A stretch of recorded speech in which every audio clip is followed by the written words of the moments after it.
Most of these the studies that Professor Hubricht considered most closely were cohort studies with a mention of sibling match studies at the end. We're lucky enough to have Brian Lee with us, who's a senior author of the Swedish study, who will speak to us particularly about sibling match studies and in the light of the Alkvist study that we've heard about. There you go.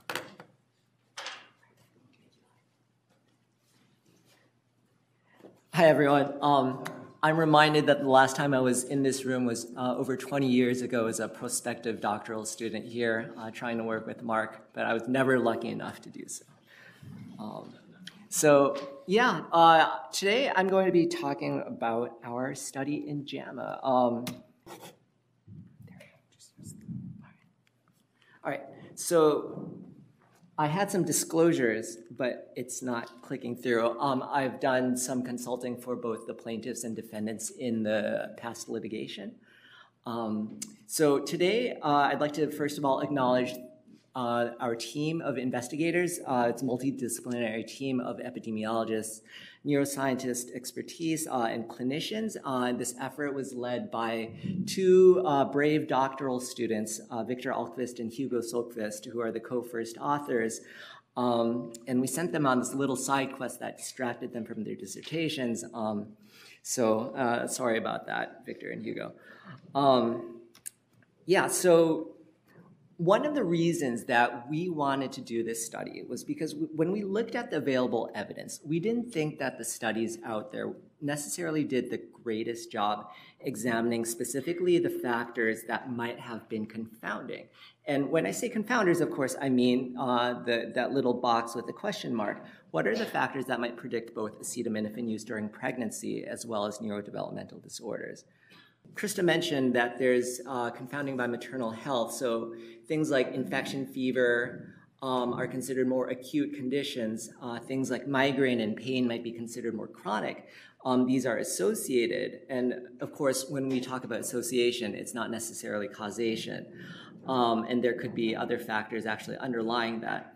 And then more specifically with the chronic medical conditions, a range of medical conditions ranging from psychiatric conditions like depression and anxiety to the more somatic conditions like rheumatoid arthritis are also associated with pain relief medication use. And so just to illustrate, though, that many of these conditions have actually been associated with increased risk of autism during pregnancy. And so these factors do need to be taken into account. All right, so confounding by genetics is the other second large factor we didn't think that studies necessarily took the greatest care in addressing. Neurodevelopmental disorders, as Mark had mentioned, are highly heritable. And so this essentially becomes the big elephant in the room when you are doing studies of environmental risk factors for autism. If you don't consider the elephant in the room, what exactly are you looking at? In particular, one of the things that's noted about autism as a condition in the DSM-5 is that sensory abnormalities are present, and including specifically altered pain responses. So notably, after we embarked on this work, there has been a number of publications out there that suggested that the genetics of autism and ADHD are actually associated with pain, shared neurobiological pathways or whatnot. But the idea here is that shared genetics is predisposing towards both autism and ADHD on one side, as well as pain on the other side. And then so as far as observational studies go, there have been a number of pregnancy cohorts around the world, MOBA in Norway, ALSPAC in the United Kingdom, and the Japan Environment and Children's Study, which have taken a look at either mom's autism or ADHD genetic risk, or the mom's autistic traits, and looked at how they were associated with things I think that are important to this story. So for example, things like pain during pregnancy are associated with mom's autism or ADHD genetic risk. Things like migraine occurrence are associated with genetic risk. And then, of course, acetaminophen use itself has been associated in at least one of these studies. And of course, I didn't draw the arrows there, but we might imagine that the more migraine or pregnancy pain there is, the more acetaminophen use one might observe as well. So to address these limitations that we had seen in the literature, we tried to do this a little bit better. We were able to use the nationwide registers of Sweden, which in our study period encompassed about 2.5 million pregnancies. And this is basically 99% of the population, so fairly generalizable. The registers prospectively capture self-report medication use, which is obviously important for an OTC drug like acetaminophen. And we also had prescription records available too for a subsample of the population. And then finally, we had the diagnoses. And then within this 2.5 million pregnancies, we had 1.8 million full siblings. So as far as the measurement of exposure and outcome goes, I won't dwell too much into this, but the exposure assessment, the self-report occurs mostly at the first antenatal visit around weeks 8 to 10, and also later at the later antenatal visits as well. The midwives conduct structured interviews capturing both OTC and prescription use. And the important sort of asterisk here is that this is intended to capture regular use of medications and not so much focus on sporadic use. Our outcomes were ICD-10 codes of autism, although our study did examine ADHD and intellectual disability. We're putting that to the side for now. Sweden features free developmental assessments at age 4 for all the children. So there's a fairly good capture, although there are still some health disparities. And validation efforts show that there's relatively high positive predictive value for diagnoses of autism. The analytic strategy that we employed, two-part. So the standard sort of analysis where we adjust for covariates. We did a dose-response analysis as well with the prescription records, and then we also did a sibling control study. So the covariates that we had available to us were what we could get in the Swedish registers. So these cover a range of covariates ranging from the socio-demographics, so things like age, country of birth, income, those sorts of things, to maternal health. And we really tried to dive into there and capture the indications as well as associated health behaviors like smoking and co-medication use. And finally, also healthcare utilization, because folks who seek autism diagnoses might also tend to seek more medical care or other things. So healthcare utilization, I think, was an important part of this as well.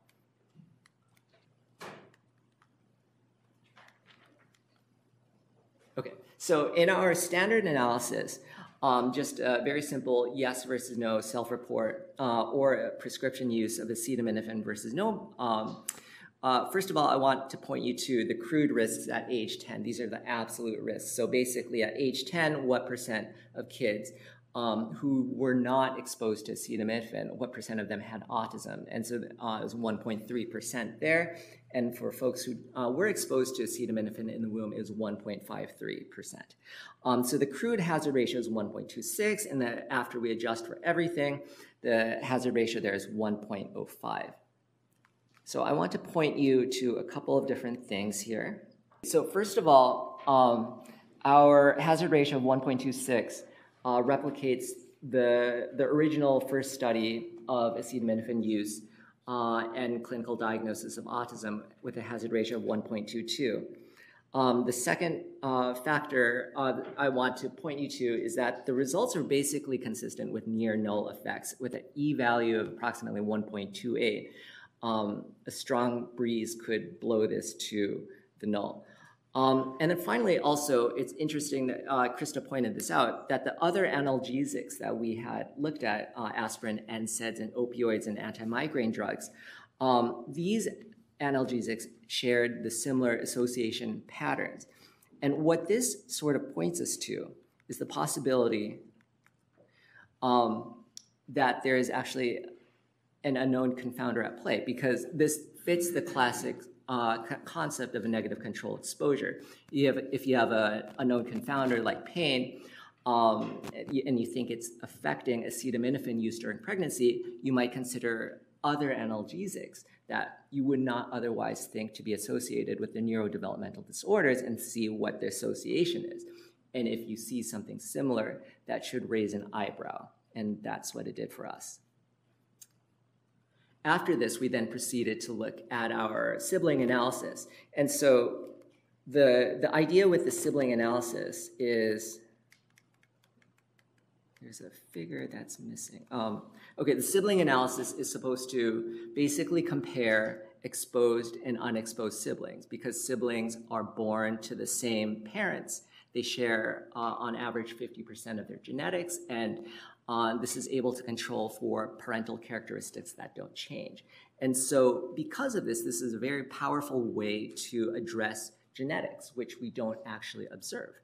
And so when we look in our sibling analyses, we notice that our 1.05 hazard ratio goes down to 0.98. But interestingly as well, this pattern of attenuated association also happens for the other analgesics that we had examined. For example, NSAIDs at 1.01. So there's the idea here that there's some sort of familial factors at play.